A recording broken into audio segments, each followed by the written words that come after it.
ইসলাম কখনো একটা মুহূর্তের জন্যে কুসুমাস্তীর্ণ ছিল না। এ পথ ছিল পিচ্ছিল, এ পথ ছিল বন্ধুর, এ পথ ছিল কাটা বেছানো, এ পথ ছিল সেই পাহাড়ি গিরিপথ যেখানে অমানিসার অন্ধকার, যেখানে বিজলি চমকানো, টিপ টিপ বৃষ্টি, পায়ের কাছেই 100 হাত নিচের গর্ত।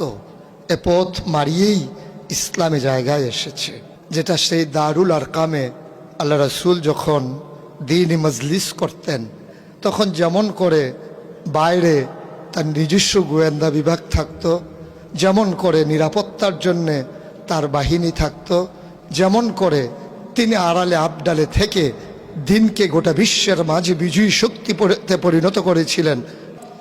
সুতরাং কখনো আপনারা মনে করবেন না যে আপনারা বিচ্ছিন্ন, কখনো মনে করবেন না যে আপনারা বোধহয় খুব একটা কোণঠাসা অবস্থায় আছেন।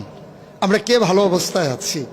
আমরা তো রাস্তায় বের হলে অপেক্ষায় থাকি গাড়িতে কখন চেক দিয়ে আমাদেরকে নামিয়ে ফেলবে, ড্রাইভারকে বলবে যে বাসায় চলে যাও।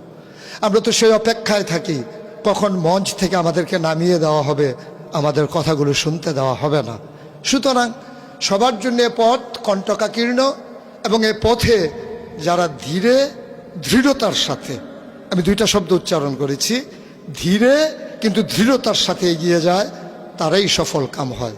তাদের ব্যাপারেই বলেছেন ওয়ালা তাহিনু ওয়ালা তাহজানু ওয়া আনতুমুল আ'লাউনা ইন কুনতুম মুমিনিন। আমরা তো সেই সূত্রেই বিশ্বাসী। আপনি খেয়াল করে দেখেন, নবীর জমানায় কাফেরারা নবীকে যত বিরক্ত করেছে তার চাইতে কত গুণ বেশি মুনাফেকেরা বিরক্ত করেছে। আপনি দেখেন আবু বকরের জামানায় সেই যারা সবচেয়ে বেশি বিরক্ত করেছে ওরা কারা? যারা জাকাত দিতে অস্বীকার করেছিল, যারা জাকাত দিয়েছিল সব সময়। ওরা কারা? যারা মিথ্যে নবুয়তের দাবিদার ছিল।